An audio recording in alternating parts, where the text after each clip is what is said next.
Muy bien, voy a pedir que abran sus Biblias en el libro de el profeta Ezequiel en el Antiguo Testamento. Vamos a ver un pasaje que es muy, pero muy interesante. Creo que la mayoría de los cristianos, si no todos, conocen la historia de los huesos secos. Y los que no, bueno, ahora se van a enterar, después en casa pueden raspar, ¿no?, las escrituras y sacar más de lo que tiene para decirnos ahí. Vamos a tratar de sacar algunas ideas, pero hay mucho para hablar de esto. No voy a leer el capítulo porque, en fin, vamos a ver los versículos 1 al 14, pero voy a ir puntualizando algunas cosas. Después en casa usted lo puede leer más tranquilo. Yo voy a tratar de partir el texto, pero no es tan complicado como para hacer la exposición y entender qué es lo que está pasando. Yo les voy a dar una orientación de la visión y lo que significa, y vamos a quedarnos con algunas enseñanzas. Vamos a orar primero, vamos a pedir la dirección al Señor.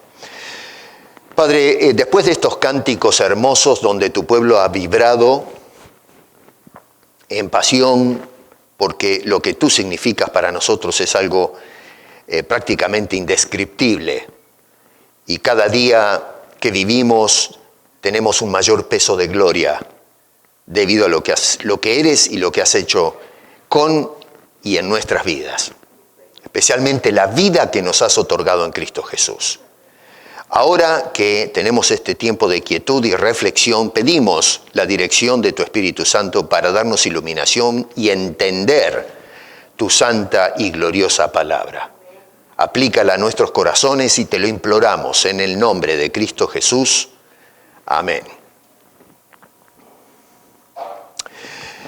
Jesús dijo en una ocasión estas palabras que, no sé, yo no hace años ya que estoy en el ministerio y aún antes, y siempre me dan vuelta estas palabras, inclusive las he usado cuando tengo que oficiar algún velorio. El Señor dijo esto, escuche bien, en Juan capítulo 5, verso 24 está. De cierto os digo, un paréntesis, nadie habla así ahora, Esa expresión, más o menos para traerla al lenguaje actual, si se quiere en el mundo hispanoparlante, es les digo la pura verdad. Eso es lo que quiere decir esa expresión, ¿no? Así que no le demos mucha vuelta, es una frase idiomática. Pero entonces, ¿qué es lo que dice? ¿Qué es la pura verdad? Bueno, dice, el que oye, número 1, mi palabra y cree, número 2, al que me envió, entonces tiene vida eterna. Tome nota bien de lo que el Señor Jesucristo dice, y Él, repito, lo titula como la absoluta verdad. Lo que les estoy diciendo es la pura verdad. Es decir, que acá no hay lugar para decir, bueno, ¿será cierto o no? Es un asunto de qué hacemos con esas palabras. O las cree o no las cree. No hay vuelta que darle. Jesús dice, lo que yo les estoy diciendo reclama ser la absoluta verdad. Y esa verdad es, otra vez, algo que debe ser oído, que es lo que el Señor enseña, y creer a aquel que lo envió a decir lo que nos dice a nosotros. Y esa persona que oye y toma nota, cree, entonces esa persona tiene vida eterna. Y luego agrega, esto que es otra vez más información, y no vendrá condenación. La persona que no tiene vida, escúcheme bien, es una persona condenada. La persona que oye y cree, esa persona no viene a condenación, mas ha pasado de muerte a vida. Lo que el Señor está indicando entonces es que hay un tránsito existencial entre la persona que tal vez oye, pero no cree, y aquel que sí oye y cree. Algo de esto lo hablamos la semana pasada, la importancia de oír y creer. Ahora, el Señor Jesucristo nos dice que pasamos de un plano o una realidad a otro, de muerte a vida. Tomen nota de eso y déjenlo quieto ahí un momento.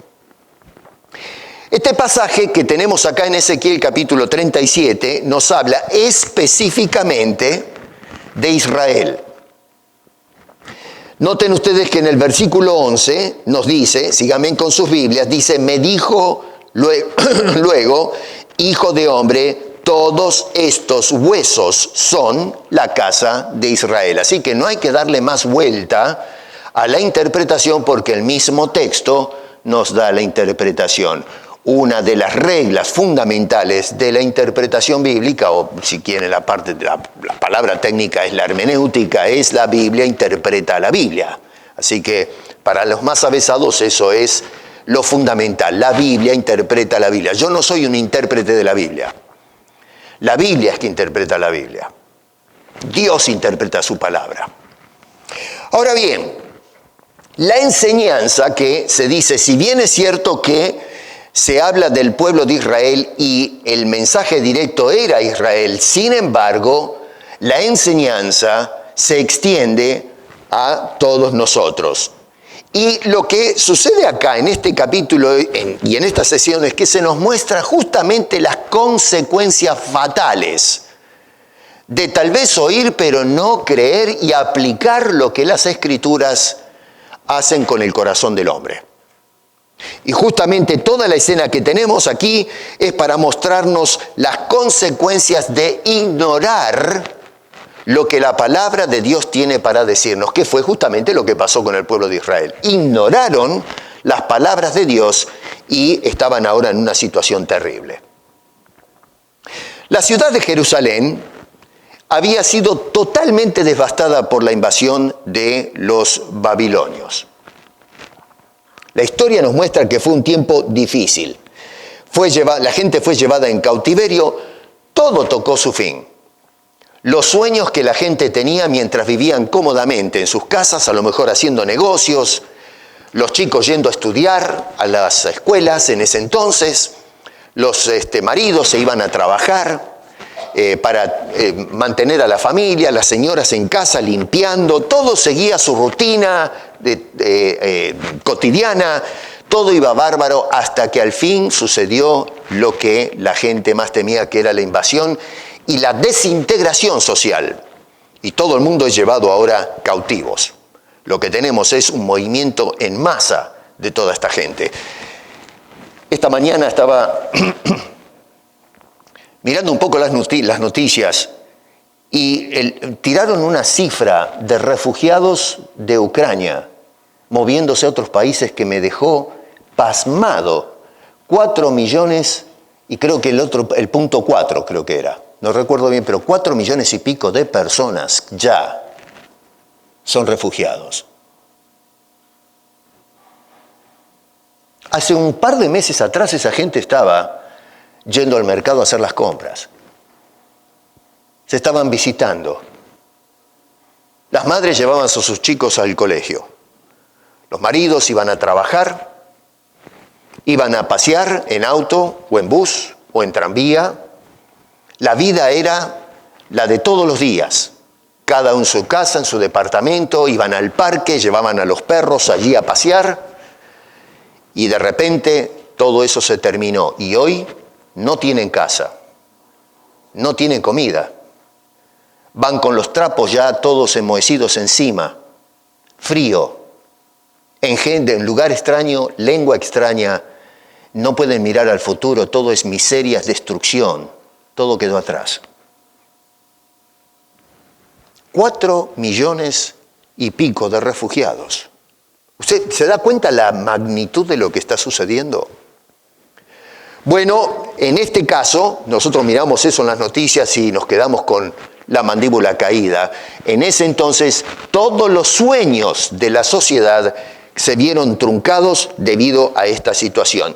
Y después del sitio y saqueo, Israel quedó totalmente desolada. Lo único que había era escombros y abandono total. Los versos 1 al 3 ahí en ese capítulo describen la condición espiritual de la gente.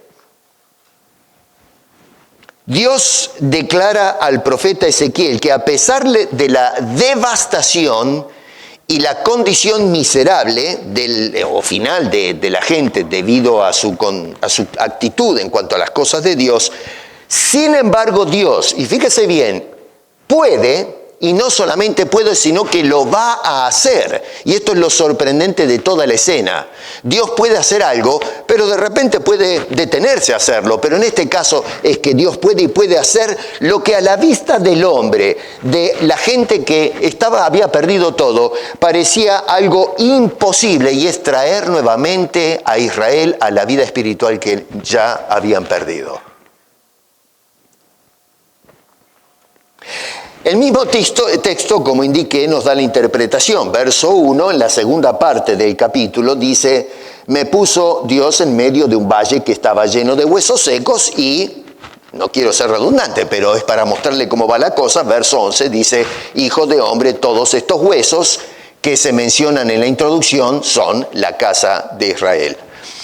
O sea que, para dividir más o menos todo esto, desde el versículo 1 al 10 tenemos descrita una visión, y esto lo voy a recalcar porque algunas personas estiman que Ezequiel apareció literalmente en un valle de huesos secos. No, es una visión, fue trasladado y se le mostró algo para enseñarle algo acerca de la condición espiritual de Israel y cómo Dios va a trabajar con esto.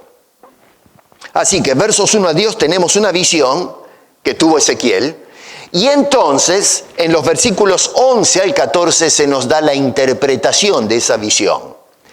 En toda la sección que va desde el verso 1 hasta el versículo 14, lo que se nos está indicando es acerca del reavivamiento, vamos a decir político y social, pero fundamentalmente a donde apunta es el reavivamiento espiritual de un Israel que está muerto espiritualmente.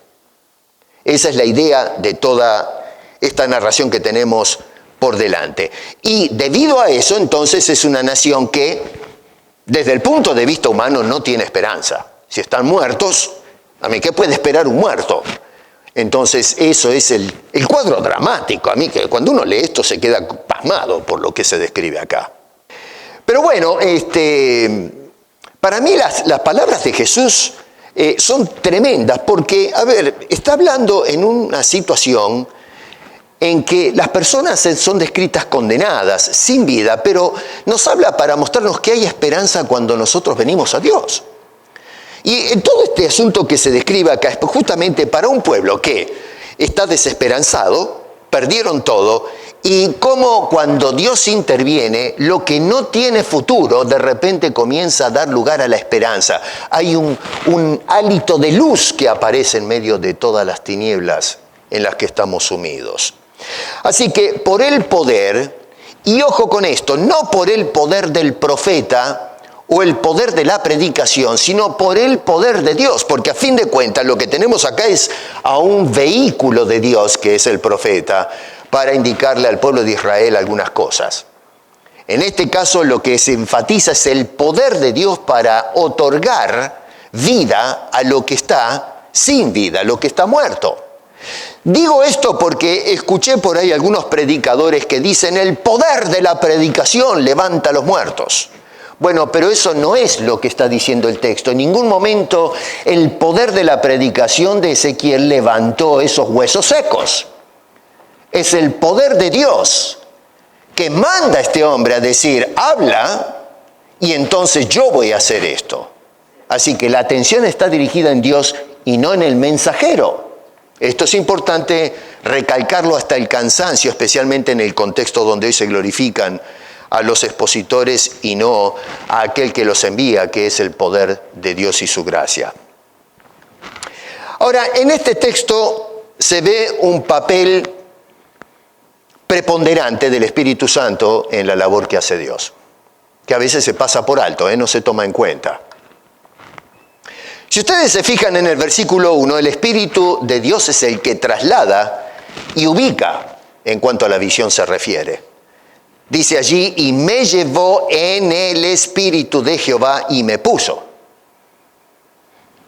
O sea que Dios es el que transporta a este hombre, lo saca de esta realidad y lo mete en esa visión extraordinaria. Ahora, claro, uno puede decir, bueno, lo sacó de un lugar y lo metió en otro lugar geográfico. El texto no dice nada de eso. Simplemente dice que el hombre no sabemos qué está mirando, qué es lo que estaba haciendo en ese momento, pero de repente el Espíritu de Dios lo inserta en esta situación. Algunos discuten, bueno, entró en éxtasis espiritual, ¿qué fue lo que pasó? La Biblia realmente no tiene interés en distraernos con eso, ese no es el objetivo.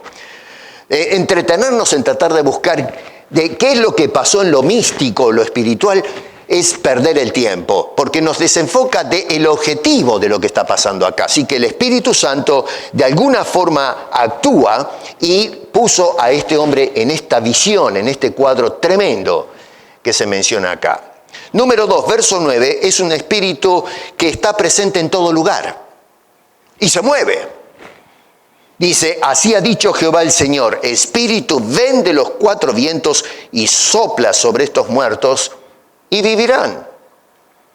Otra vez, no hay toda una teología desarrollada del Espíritu Santo en este texto, pero a lo menos lo que se nos está indicando es que ese Espíritu de Dios es un espíritu activo y que se mueve en todo lugar, está presente en todo lugar. Y cuando Dios ordena, el Espíritu de Dios hace la tarea por la cual está puesto en actividad. Y número 3, el Espíritu es un agente animador. Versos 5 y 6 nos dice, así ha dicho Jehová el Señor a estos huesos, he aquí, yo hago entrar espíritu en vosotros y viviréis. Y tome nota que este espíritu está en minúscula. Y luego, y pondré tendones sobre vosotros y haré subir sobre vosotros carne y os cubriré de piel y pondré en vosotros otra vez espíritu en minúscula y viviréis y sabréis que yo soy Dios. Magnífico. Entonces tenemos en esos dos versos que Dios va a actuar, y ahora vamos a ver cómo y por qué, pero entonces el espíritu va a volver a estos huesos, el espíritu humano, el espíritu de vida. Pero ahora sí, adelante, peguen el salto al verso 9, en donde nos dice, y profeticé como me había mandado y entró espíritu en ellos, en minúscula, en la traducción. A ver dónde estoy acá, me perdí. El verso 9, profetiza al espíritu, profetiza, hijo de hombre, y di espíritu, a ver, ¿cómo estoy leyendo? Y di al espíritu, pero qué cosa bárbara, así ha dicho el Señor, espíritu con mayúscula, ven de los cuatro vientos y sopla sobre estos muertos y vivirán. Ahora, marco esto porque la traducción hace un trabajo magnífico en diferenciar entre espíritu con minúscula y espíritu con mayúscula. Nos está ayudando para que entendamos a ver la dinámica. Vuelvo a repetir, acá los traductores hicieron un excelente trabajo. Cuando se habla del espíritu en minúscula es el espíritu de vida de la persona, el alma, ¿no es cierto?, la vitalidad. Pero lo que produce esto es, el agente animador es el Espíritu de Dios. En el versículo 14 dice, y pondré mi espíritu, es de Espíritu de Dios, con mayúscula, en vosotros, y como consecuencia viviréis. ¿Se dan cuenta que sin la actividad del Espíritu de Dios no hay animación? Estas personas vienen a la vida por operación del Espíritu activo de Dios. ¿Estamos claros en eso? Así que noten ustedes cómo en este caso el escritor o la inspiración está apuntando a esas actividades del Espíritu Santo. Esto es una teología que vemos a través de todo el Antiguo Testamento y que inclusive hace eco en el Nuevo Testamento. El Espíritu Santo es Dios activo para atender a las personas. En cuanto a la visión de Ezequiel, específicamente los versículos 1 al 3, tenemos 3 cosas que debemos tener en cuenta que son muy importantes. La primera de ellas es que la escena que tenemos acá nos muestra una catástrofe descomunal. Cuando nosotros miramos la situación, nos lleva a una crisis espiritual que tendría que ponernos a pensar a nosotros también, El verso 1 dice que este hombre vio un valle que estaba, dice allí, lleno de huesos. Un valle es un lugar fértil. Usualmente el valle es una especie de, un lugar que está rodeado de un cinturón de montañas alrededor, un anillo, y pasa usualmente un río o algo por el estilo por el medio o dos. Y debido a eso, entonces, las montañas sirven de protección, de asilo. El río fertiliza la tierra. Y lo interesante es que un lugar que supuestamente tiene que ser un valle fértil, donde se produce, está lleno, colmado, saturado de huesos sin vida, secos. Ese es el impacto. Imagínense ustedes que, por ejemplo, se van a pasear a un parque en pleno verano, donde todo flores, pájaros cantando y qué sé yo, y usted se encuentra con que todo ese lugar, en lugar de ser un parque, es simplemente una alfombra de huesos en todo lugar sin dejar un sitio desocupado. Bueno, ese es el impacto que recibe este hombre en esta visión. Un lugar que supuestamente debe ser lleno de vida, un lugar fértil, sin embargo es un lugar de absoluta muerte y destrucción. Gente que una vez estuvieron vivas, pero hoy, en la visión de este hombre, ya no son.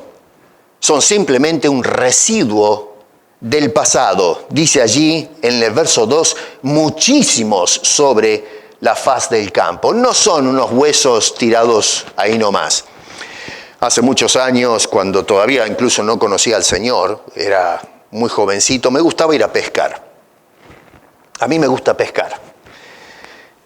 Y bueno, agarraba la caña, el riel, ¿no? Y todas las lombrices, y me gustaba caminar campo a traviesa hasta encontrar un río, allá cerca de mi terruño, en mi ciudad. Y claro, uno iba caminando hasta llegar al río, eran como unos 2 o 3 kilómetros, y mientras iba caminando se encontraba una calavera de una vaca que había muerto, o unos huesos blancos, pero bueno, a ver, no es que uno iba pisando huesos, se encontraba de vez en cuando. Creo que me llevé una para la casa una vez para ponerla de adorno en el jardín de la casa de mi mamá, la cabeza de una vaca. Así que los que han trabajado en el campo saben que han trabajado, ¿no es cierto?, en el campo, saben de lo que hablo, que se encuentran restos de animales, puede ser una vaca, puede ser, qué sé yo, una de esas ratas de campo, lo que sea, y están ahí tiradas. Bueno, pero imagínense un valle, como dice acá, lleno, muchos huesos sobre la faz del campo. La segunda cosa que se nos indica allí es que son restos abandonados. Es decir, sin honra, no recibieron sepultura adecuada. Verso 1 y 2 dice que estaban sobre la faz del campo. Así que acá parece que se habla de una confrontación, una guerra, una cosa por el estilo. Algo sucedió, algo catastrófico. Hay un montón de gente que cayó en la visión, por supuesto, y lo que quedaron es expuestos a la intemperie, a las inclemencias del tiempo, a los animales de carroña, los insectos que empezaron a devorarse y quedó todo ese residuo Nadie se dignó a ir y tratar de darle una sepultura digna a estas personas que murieron. Quedaron tiradas allí nomás, abandonadas. A nadie le importó la honra de estas personas. Allí se quedaron muertos. Donde cayó la persona, ahí se quedó. La tercera cosa es que estos restos abandonados están allí tirados de hace mucho tiempo. Dice que estaban secos en gran manera. Los huesos secos ya se hacen como piedra y se ponen amarillos. Ya no son blancos, color hueso. Hay gente que le gusta pintar las casas con la pared de color hueso, ¿no? Que es un color medio crema, qué sé yo. Bueno, estos huesos ya estaban amarillentos. Eran secos en gran manera. Y eso quiere decir que estuvieron atirados y abandonados allí por mucho tiempo en esa condición. El pueblo de Israel, según el verso 11, es a quien se describe aquí, estuvo en un proceso de desintegración, de descomposición espiritual desde hace mucho tiempo. Y lo que ahora se ve es un pueblo seco en gran manera. No hay nada. Lo único que se ve cuando se ve a esta sociedad o a esta gente es lo que fueron. Las glorias de la nación pasaron a la historia. Hoy son como nada. Una multitud sin vida. Huesos secos y desparramados por todos lados. El intérprete Daniel Block describe la escena como un cuadro, textualmente, dice un cuadro de muerte en todo su horror, intensidad y finalidad. Acá tenemos que tener cuidado porque a veces exageramos con la interpretación de la visión esta y llevamos este asunto a un futuro, qué sé yo, escatológico, cataclísmico, donde todos los hombres, según el libro de Apocalipsis, se van a encontrar con la venida de Cristo y entonces la tierra va a estar llena de muertos y van a venir las aves de carroña y qué sé yo. Y si bien es cierto que el libro de Apocalipsis describe un cuadro bastante grotesco en cuanto a lo porvenir, sin embargo, ojo, porque en este caso, insisto, nos habla de Israel en el verso 11, no de lo que va a suceder en aquellos tiempos apocalípticos del futuro. Así que tenemos que enfocarnos en el contexto de lo que se está tratando en este caso. Así que es una escena de devastación que se trata de la condición espiritual del pueblo de Israel en los tiempos del profeta Ezequiel. La tierra estaba llena de muertos espirituales desde hace ya mucho tiempo. Esto no sucedió de un día para el otro. Un proceso de descomposición espiritual y moral. Saliendo de la escena que se nos presenta en Ezequiel capítulo 37 y viajamos al Nuevo Testamento, nos encontramos con el apóstol Pablo. Y Pablo ya no va a hablar simplemente del pueblo de Israel como se trata en el libro de Ezequiel, sino que nos va a hablar del mundo. Antiguo Testamento Israel, Nuevo Testamento la sociedad humana. Y el apóstol Pablo, describiendo a los creyentes de Éfeso que ya habían aceptado a Cristo como Salvador, les escribe para recordarles a estas personas que se acuerden de dónde vienen. Y Pablo describe hoy al creyente recordándole qué eras antes de ser creyente. Y de esa manera lo que dice es, o tratar de hacernos entender, cómo está el hombre que está fuera de los parámetros de la gracia de Dios. Y Pablo dice esto en el capítulo 2. Él os dio vida a vosotros cuando estabais muertos en vuestros delitos y pecados. Más adelante saltamos al verso 5 y dice, aún estando nosotros muertos en pecados. Ezequiel describe a Israel como muertos. El apóstol Pablo, en su antropología, nos dice que el hombre, en general, sin Cristo, está muerto espiritualmente. Luego agrega, por gracia somos salvos de esa condición. En otro lugar, en Colosenses capítulo 2, verso 13, decía Pablo, y vosotros, estando muertos en pecados y en la incircuncisión de vuestra carne, Él os dio vida juntamente con Él, perdonándoos todos los pecados. La gente hoy, cuando usted les dice estas cosas, no se considera muertas espiritualmente, ¿o no? Usted le dice a una persona afuera, mire, escúcheme una cosa, ¿sabe usted que está muerto espiritualmente? Y dice, usted está loco, pellizqueme, yo estoy vivito y coleando, estoy bien vivo. Así que la gente no acepta bajo ningún punto de vista las enseñanzas de las Escrituras. Es decir, a ver, el muerto no se considera a sí mismo muerto. ¿Y por qué no? Bueno, porque está muerto. Para estar muerto hay que tener conciencia, hay que tener discernimiento. Entonces, la Biblia dice que si Dios no nos da el discernimiento espiritual para entender las cosas espirituales, no le entra. Entonces uno a veces se agarra de los pelos con la gente diciendo, pero ¿cómo puede ser que usted no entienda esto? Bueno, pero si le estás hablando a un muerto, es inútil porque el muerto se cree que está vivo, se cree cualquier cosa, pero es un muerto. Entonces el muerto no sabe nada, está espiritualmente muerto. Puede ser que tenga la vitalidad de la vida biológica, nadie cuestiona eso. Acá estamos hablando de la vitalidad espiritual de la persona y está muerto. Eso es lo que la gente no quiere entender. Que alguien les diga que están muertos y que simplemente existen para la sociedad actual es una aberración, es una locura. Bajo ningún punto de vista la persona acepta de que su condición espiritual es de un muerto. Sin embargo, somos un cementerio de huesos secos, la sociedad humana. Y nosotros todos los días que salimos vamos pisando un cementerio con huesos que se han secado hace mucho tiempo. Y podemos sentir en la inmoralidad de la sociedad los cracks de esos huesos en este mundo. Y lo más triste de todo es que el hueso no puede hacer absolutamente nada por sí mismo. Simplemente no tiene vida. Ni siquiera tiene vida bacterial. Dice que están secos en gran manera. No queda absolutamente nada de ese ser. Ahora, yo me pregunto, bueno, a ver, pero ¿qué esperanza puede haber para personas en esa condición? Ninguna. Ninguna.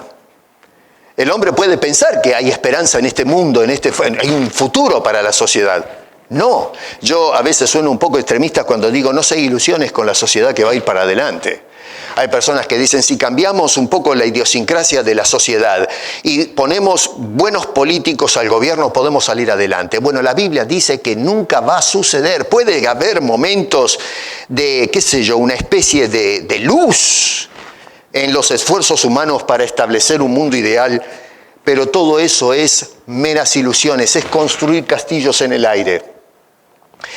Hay personas que hace muchos años, también antes de conocer al Señor, yo era un fumador.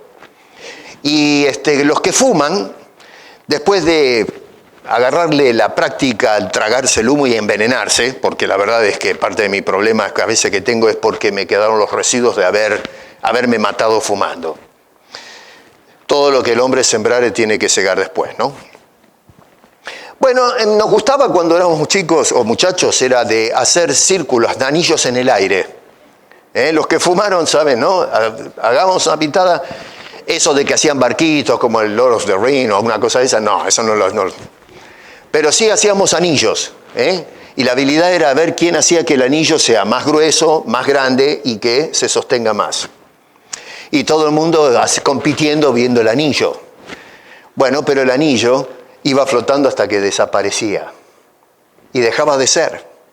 Bueno, esas son nuestras ilusiones, anillos de humo en el aire que van a desaparecer. No hay esperanza en el hombre sin Dios. Si no tiene vida, no tiene voluntad, están secos en gran manera, no se puede esperar nada de un cementerio de huesos secos. En medio de este cuadro desolado, les pinto esto para dramatizar el asunto y se den cuenta, pónganse en porque a veces leemos la historia, pero no nos ponemos en los zapatos del profeta.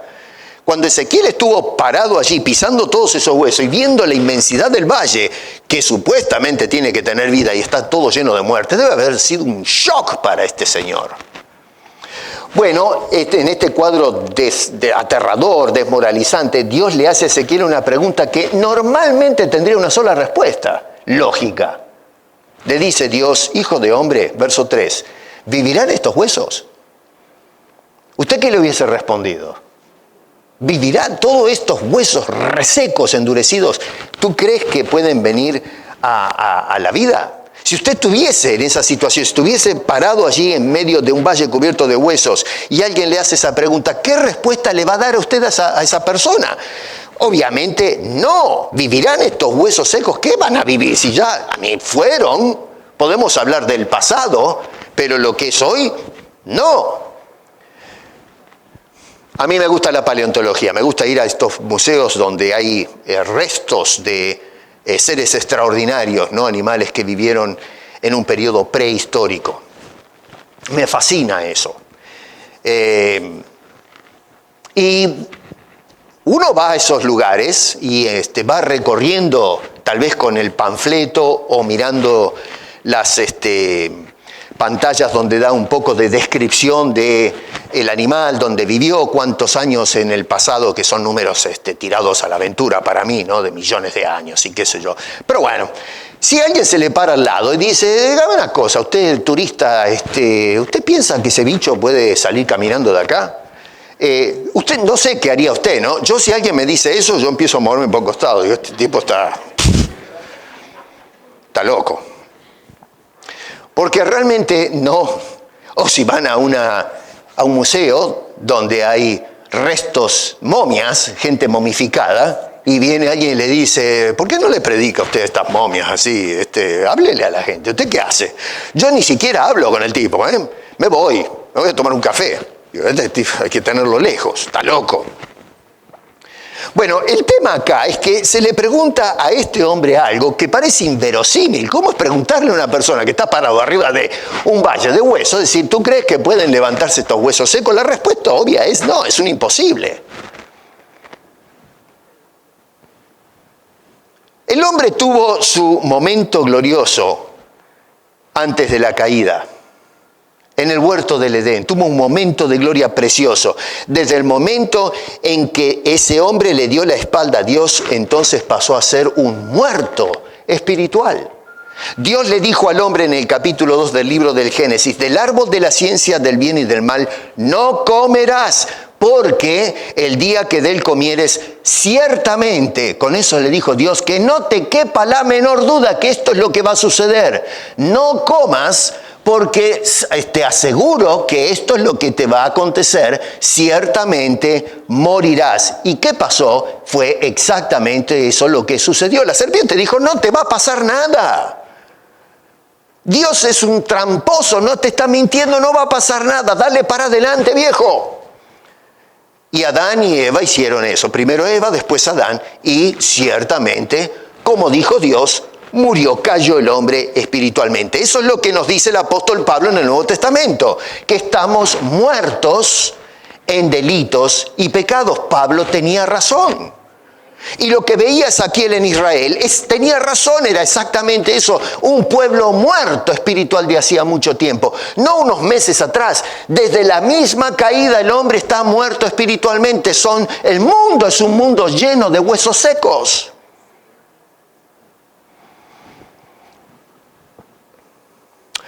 Bueno, lo que llama poderosamente la atención acá es la respuesta de Ezequiel a esa pregunta. En lugar de decir, no, Señor, la respuesta lógica es, no, ¿qué van a vivir? Podemos hablar de lo que fueron, pero ya no hay un después. Sin embargo, el Señor le dice, Señor, tú lo sabes. ¿Por qué Ezequiel respondió de esa manera? ¿Por qué en lugar de lo lógico parece responder con lo ilógico? Señor, tú lo sabes. Y la razón es porque siendo que Dios es quien está haciendo acá la pregunta, hay una posibilidad entonces que si Dios interviene, sí hay entonces una posibilidad, porque es Dios el que está metiendo la nariz en esto. Así que en cuanto a Ezequiel, si Dios me está haciendo la pregunta, algo se trae entre manos. De lo contrario me diría, mira, todos estos huesos secos se fueron, Pero me está diciendo, ¿tú crees que pueden volver a la vida? Bueno, momento, que esta pregunta es capciosa. ¿Qué es lo que me está diciendo acá? Señor, tú lo sabes. Y entonces le tira la bola a Dios. A ver, Señor, ¿a dónde me quieres llevar? ¿Qué es lo que me quieres enseñar con esto? ¿Por qué este Señor responde de esa manera? El libro de Jeremías 32:27 dice, yo soy el Señor, Dios de toda la humanidad. ¿Hay algo imposible para mí? El contexto tiene que ver con la invasión y todo eso, pero la pregunta es trascendente. Lo que Dios le está diciendo, ¿tú crees que hay algo que no puedo hacer? La respuesta otra vez es una pregunta retórica, la respuesta es un rotundo sí, no, es Dios, puedes hacer lo que tú decidas hacer. Noten ustedes que la trascendencia de la pregunta, lo menos nos muestra esto. Número uno, Dios, pensemos en esto. Cuando vamos al Génesis, Dios de la nada hizo todas las cosas. ¿Puede Dios hacer? Claro que sí. Dios controla la historia. Cuando miramos la Biblia vemos que no es una historia caótica que va para cualquier lado, no, tiene una dirección. Y todo apunta a Cristo. Y luego, con Cristo en la historia, apunta a al último objetivo, que es la gloria de Dios. Todo el plan de la historia apunta en una sola dirección, y es glorificar y exaltar a Dios. Todo lo que Dios hizo, hace y hará es para su gloria. Dios es Señor de la gloria. Dios de todos los sucesos. Número 3, Dios dirige las decisiones de los hombres. Esto es un tema que a veces nos cuesta aceptar debido a el concepto filosófico de libre albedrío y todo ese tipo de cosas. Pero cuando vamos a las Escrituras hay una compatibilidad entre la responsabilidad humana y la soberanía de Dios. Pero Dios dirige incluso las acciones de los hombres y tenemos hechos concretos en las Escrituras. Cómo Dios dirigió naciones y las movió en una dirección. El caso de Babilonia, por ejemplo. Dios movió a este pueblo para llevarse en cautiverio a Israel 70 años, no 75 o 65, 70 años lo que Dios dijo. Eso fue lo que Israel estuvo en ese lugar. A su vez Babilonia fue conquistada por Persia, los medos, los persas, y en fin, así fueron pasando gobiernos y todo era dirigido por Dios. Un pagano llamado Ciro levantó Dios y le dijo, tú vas a ayudar a mi pueblo a levantar la ciudad que quedó hecha a pedazos. Y Ciro, un pagano, lo que hizo fue subvencionar los costos y todo lo demás para la reconstrucción de los muros. Una cosa increíble. Y solo por dar unos ejemplos. Dios determina el destino eterno de los seres humanos. Dios levanta a los muertos. ¿Hay algo imposible para Dios? La Biblia está para mostrarnos que no hay nada imposible para Dios. Para Ezequiel, después de haber visto semejante devastación, si Dios hace tal pregunta es porque realmente se trae algo en mano. ¿Hay alguna posibilidad? No todo está perdido cuando vemos un mundo podrido, seco. Y si Dios mete las manos en ese mundo, como lo hizo en la encarnación, bueno, entonces Dios se trae algo en manos. Cuando Dios mete la nariz, suceden cosas extraordinarias, como nos relata este capítulo. Entonces, en los versos 4 al 10, miren ustedes qué interesante. Dios le va a pedir, va de absurdo en absurdo, Dios le pide a este hombre lo que simplemente parece realmente un ridículo. Hablarle a este desperdicio como si estuviesen con vida para escuchar sus palabras. Ahora, otra vez, insisto, pónganse en el cuadro. Usted está en un museo donde hay un montón de momias y alguien le dice, predícale a usted, por favor. Piesco, usted pastor de bautista de la iglesia, ¿por qué no se pone a predicarle a las momias que están tiradas acá adentro? Otra vez, yo creo que me voy alejando, disimuladamente me voy alejando del tipo. Por las dudas, ¿no? Pero Dios le está diciendo a este señor, predica a esa gente. Y no solamente les dice que les hable, a pesar de que le está hablando a esos huesos secos, sino que encima les dice que les haga a esos huesos promesas concretas. Verso 5 y verso 6 dice, vivirán.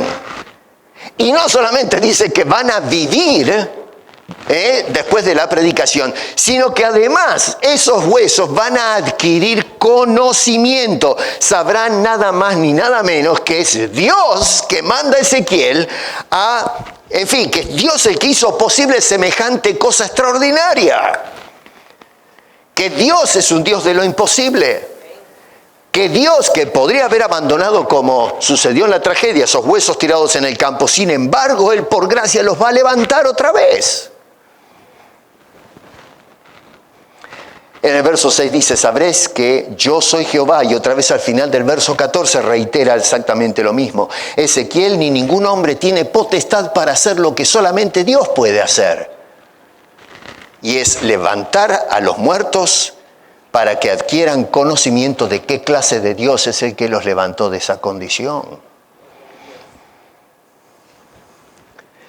Ahora, noten qué interesante porque Dios, y esto es importante que lo tengamos en cuenta, no está necesariamente interesado meramente en otorgar la salud o la vida biológica de estos muertos. Porque hoy, en la predicación estamos apuntando a levantar a las personas del lecho de enfermedad, de la ruina financiera. Ese es el gol en la predicación en términos generales. La prosperidad, la sanidad y un montón de cosas. Dios no está interesado, no es el foco de toda la teología del Antiguo y el Nuevo Testamento. El foco es levantar muertos espirituales a vida. Y ese es el enfoque. En este caso no se trata, si vamos desde la perspectiva humana, están bien vivas estas personas. Tenían dolor de muela, igual que nosotros, arteriosclerosis, azúcar en la sangre y un montón de dramas. Bien podría haber hablado Dios, mira, predica sanidad para toda esta gente. No, eso no es el objetivo. El objetivo es de levantar a los muertos espirituales. Es mejor irse con una flor de caries al cielo, que allá nos van a arreglar, el dentista celestial nos va a poner en orden, y no irnos con dientes arreglados y sanos al infierno. Dios está interesado en la salvación de las personas, la vida espiritual de los perdidos. Así que esto es algo que otra vez notamos en el desarrollo de este relato, cómo Dios apunta a la necesidad primaria del hombre, que es su vida espiritual. Escuché a un predicador muy popular del mundo hispano, patriota mío, desgraciadamente, qué sé yo. Y agarró este pasaje de Ezequiel y empezó a predicar. Y yo lo escuchaba, quería escuchar a ver cómo hacía la exégesis del texto. Y iba fenómeno haciendo el desarrollo de la visión, que no hay que ser muy experto para ir sacando los detalles. Simplemente se describe lo que está viendo este señor. Pero entonces en un momento dado, en un giro, dice, bueno, nosotros somos los huesos secos y estamos secos porque nos echaron del trabajo o porque tenemos problemas de enfermedad, y empezó a hacer una serie de interpretaciones estrafalarias. Y de repente dice, y tú tienes como el profeta que se quiera predicar. Predícale al banco. Necesito dinero. Predica la enfermedad. Hogares partidos, predícale. Y yo digo, pero este tipo estás leyendo otra Biblia. Porque acá no se habla de que el hueso le predica a los huesos. Acá tenemos a Dios mandando a Ezequiel a hablar a los que no pueden hacer nada. Es Ezequiel el que está hablando en nombre de Dios a los huesos. Así que no está diciéndole Dios a los huesos, levántese uno y predique. No, señor. Hacemos un disparate con las Escrituras. Este señor y la gente, claro, cuando decía, predica, testifica al banco que te dé plata, y estaban todo el mundo, sí, amén, vamos, mañana salimos todos al banco y vamos a ir a pedirle plata al gerente. Creo que dura media hora y ya tiene toda la comisaría para llevárselo preso. Se dan cuenta, una cosa de locos. Esa es la interpretación que se hace de Ezequiel capítulo 37. Bueno. Por otro lado, en tal caso, Dios envía a este hombre a hablar. Y la respuesta de Ezequiel es sorprendente porque es digna de ejemplo. En lugar de cuestionar, lo ilógico de lo que Dios me está pidiendo hacer. Señor, pero ¿es serio esto lo que me está? ¿Es en serio? ¿Me estás diciendo que le hable a los huesos y que encima le diga que van a vivir y que van a poder aprender quién es Dios? Ezequiel lo que hace, a pesar de eso, es obedecer sin ningún tipo de reservas a lo que Dios le dice. Y ahí es donde me saco el sombrero. Tal vez yo le hubiese dicho, Señor, vamos a conversar con esto. Primero enséñame a dónde vamos y entonces después te obedezco, pero explícame un poco, necesito más luz. Tal vez, no sé, ¿no?, cómo me movería el espíritu, pero hablando así humanamente, si Dios me pide una cosa así, diría, pero a ver, Señor, si tú me lo estás pidiendo, debe haber algo, pero que le hable a los huesos secos. Es como que si le hablo a una piedra, esta cosa, ¿no?, este cajón. Que alguien me diga, prediquen al cajón que va a salir 2 piernas, 2 brazos y va a salir caminando y alabando al Señor. Yo digo, pero, ok, bueno, yo creo que Dios puede hacer lo imposible, pero ¿me explicas un poco a dónde vamos con esto? Dame luz. Porque si me ve la gente predicarle a este cajón, va a decir, el pastor perdió las chavetas, está loco. Bueno, Ezequiel no cuestionó a Dios para nada. Abraham, cuando Dios le dijo, sal, deja tu parentela, deja todo y ve a la tierra que te voy a mostrar. ¿Qué le hubiesen dicho ustedes a Dios? ¿Sí? Ok, Señor, yo voy, pero dime a ver cómo vamos a comer. ¿A dónde vamos? ¿Cómo va a ser el asunto? Porque moverme con todo el séquito para allá y sin saber a dónde voy, creo que tenemos que conversar. Bueno, Ezequiel no conversó con Dios, simplemente lo que Dios le dijo lo hizo sin reservas. Lo que notamos aquí es que el Espíritu de Dios proviene de todo rincón y que está presente en cada lugar. Y está listo para manifestarse y mostrar al hombre lo que para el hombre es imposible. Y Dios muestra de esa manera su gloria.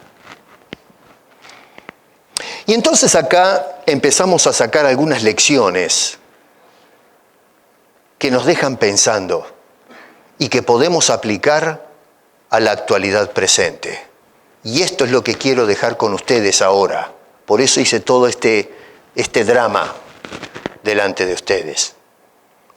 Número 1, debemos considerar la importancia de la predicación.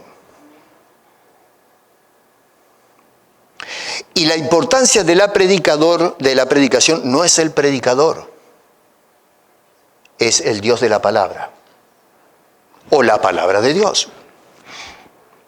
No es lo que el predicador dice, sino que tenemos que prestar atención a lo que Dios dice y el poder que emana de esa palabra de Dios. En el versículo 4 dice, me dijo entonces, profetiza sobre estos huesos que son secos y diles a huesos que no tienen vida, hablarles, razonar con ellos, decir, huesos secos, oíd palabra de Dios. Y quiero que tomen nota que les habla de lo que Dios manda que suceda. No es lo que al profeta le parezca. Miren, señores, a dónde llegaron ustedes, miserables, que terminaron secos, y empezar a hablarles y a tratar de recordarles que son muertos espiritualmente. No, ¿qué es lo que hay que hacer ahora? Y este hombre lo que hace es hablar lo que Dios le dijo, lo que Dios manda. ¡Levántense de esa condición! Ese fue su mensaje. Les ordena que hagan algo en el nombre del Señor. Huesos secos, oíd palabra de Jehová. Los huesos no tienen ninguna posibilidad de escoger si quieren venir a la vida o levantarse de esa condición. Es la voz de Dios la que produce el resultado. Y es cuando Dios habla que esos huesos vienen a la vida. No es la predicación del que habla o la pericia del predicador o la pinta del predicador. No hay ninguna posibilidad de que suceda algo así. Cuando nosotros caemos bajo el carisma del predicador, el predicador puede decir cualquier cosa que se le venga en gana y la gente lo va a seguir y va a seguir el error. Por eso Israel terminó muerto espiritualmente. No prestaban atención a la voz de los hombres de Dios. Escucharon a falsos profetas. Y miren dónde están ahora. Es una ruina total. Dios hasta el cansancio les habló. No hagan eso. Escuchen mi palabra. Cumplid mis mandamientos. Guardad mis leyes, mis decretos. Y la gente sí practicó la religión, llevaban los carneros y sacrificaban, derramaban sangre, guardaban las fiestas y qué sé yo. Pero sin embargo era una práctica exterior. Era un pueblo lleno de huesos secos, huesos podridos. Jesús decía de los escribas y todo el gueto religioso en Israel, cuando él ministró en este mundo, decía que eran sepulcros llenos de huesos secos, podridos. Blanqueados por fuera, sí, magnífico. Tenían unas estructuras bárbaras, pero adentro lo que había era muerte y desolación. Bueno, así es el hombre natural. El predicador es el mensajero, pero el que manda el mensaje es Dios. Y eso es lo que se muestra en este pasaje. No subestimemos la centralidad que tiene la predicación. Nosotros como Iglesia de Cristo somos el Ezequiel del presente.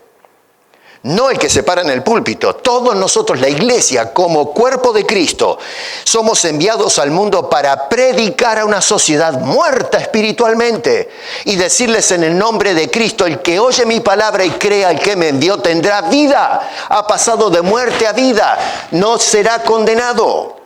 Hay poder en Dios para hacer eso. Lo que el hombre no puede hacer, no podemos levantar a una persona de muerte espiritual a vida, pero el poder de Dios a través de su palabra es la que lleva a cabo este milagro extraordinario. Y nosotros somos los instrumentos de Dios para hacer eso. Abre tu boca.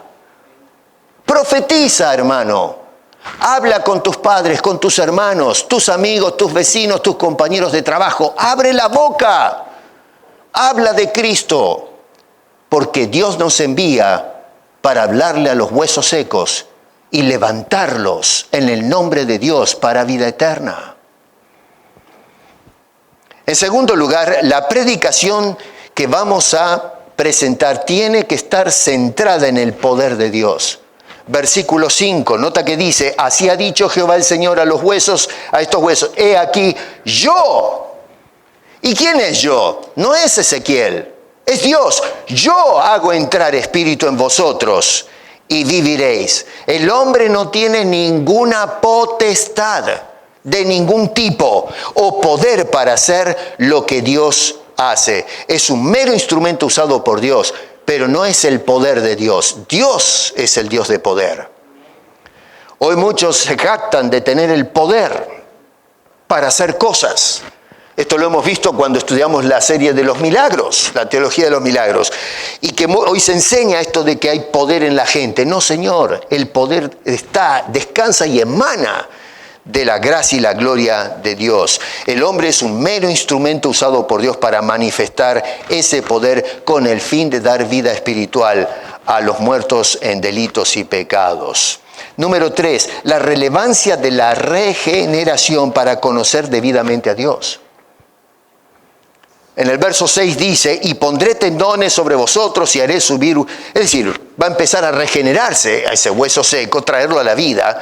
Y entonces os cubriré de piel y pondré en vosotros espíritu y viviréis. Y acá es donde está el propósito. A mí, ¿para qué se levanta esta persona? Dice: y sabréis que yo soy Jehová. A esa cosa inerte ahora le imparte conciencia, capacidad intelectual para absorber, entender que esa condición de la cual salió y pasa a esta nueva es porque el poder de Dios hace posible esto. Tenemos comprensión racional y espiritual de las cosas de Dios. Por eso Pablo decía que las cosas espirituales para el hombre natural son locuras. Hay que discernirlas espiritualmente. Cuando Dios nos otorga la vida es que al fin entendemos de dónde vienen todas las cosas. ¿Cómo es que yo vengo a la vida? ¿Cómo es que ahora tengo un claro concepto de la gracia de Dios, la realidad del pecado y el impacto, el efecto que tiene sobre la naturaleza humana? La predicación hoy está centrada en cualquier cosa menos el poder de Dios en Cristo Jesús. No entendemos que en la cruz el poder de Dios se manifestó para darnos salvación y perdón de los pecados. Y hoy hablamos de coches nuevos, casas nuevas, de sanidad y de un montón de cosas. Cristo no figura por ningún lado.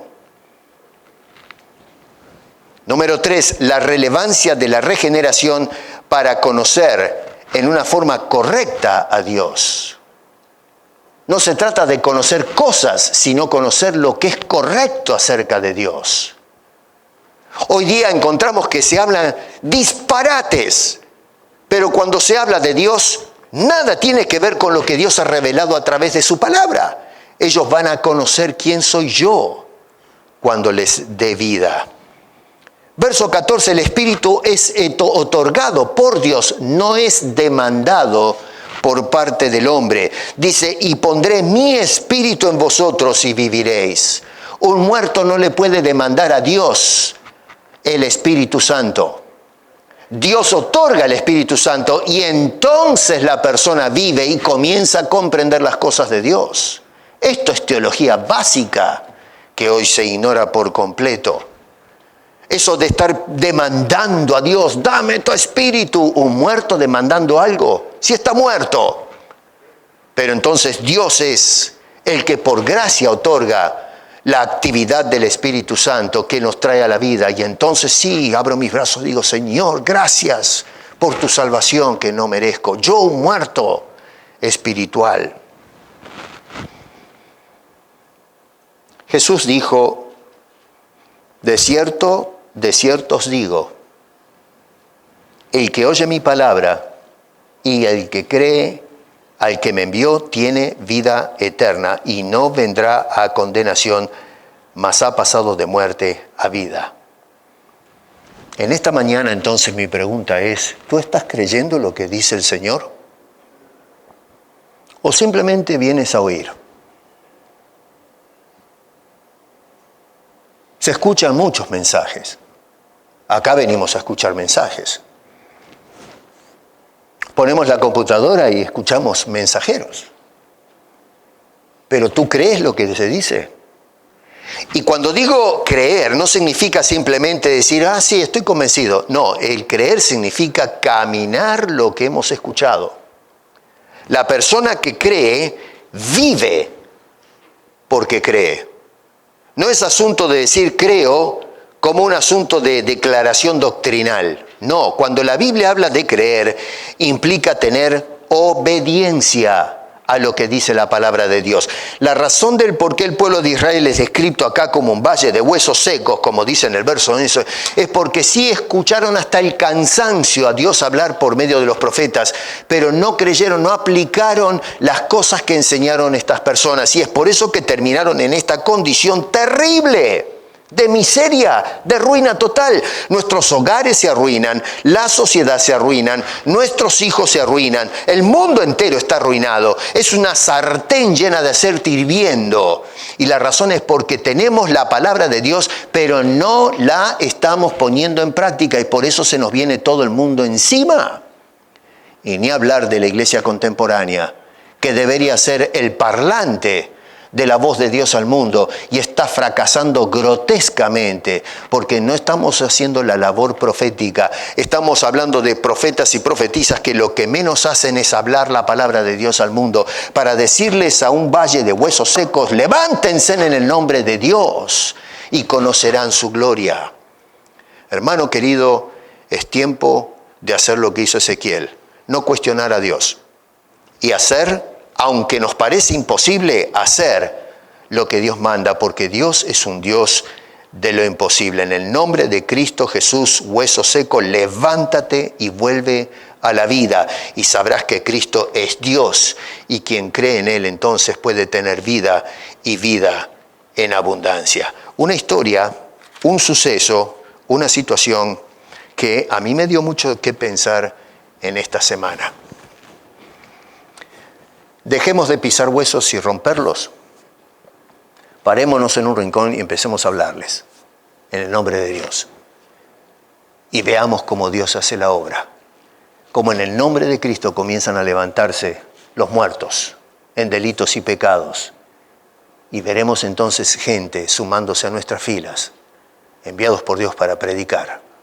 Huesos secos, levántense y conocerán que yo soy Dios Salvador.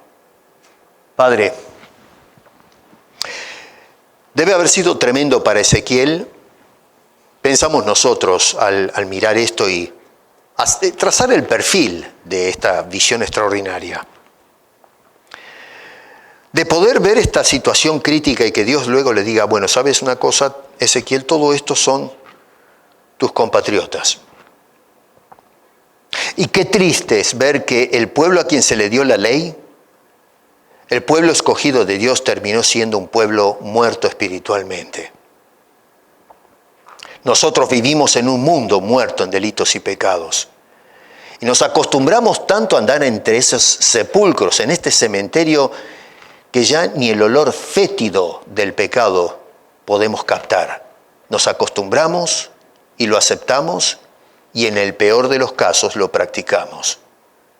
Sálvanos, Señor, porque el mundo perece. Levántanos, envíanos, por favor, como Ezequiel, a predicar a esos huesos secos, a esos muertos espirituales, y que en tu nombre, Señor, los levantes en Cristo Jesús para vida eterna. Vivimos tiempos difíciles, pero con tu ayuda y tu gracia, Señor, podemos todavía hacer la obra antes del minuto final. Te lo rogamos y te lo imploramos en el nombre precioso y poderoso de Cristo Jesús. Amén.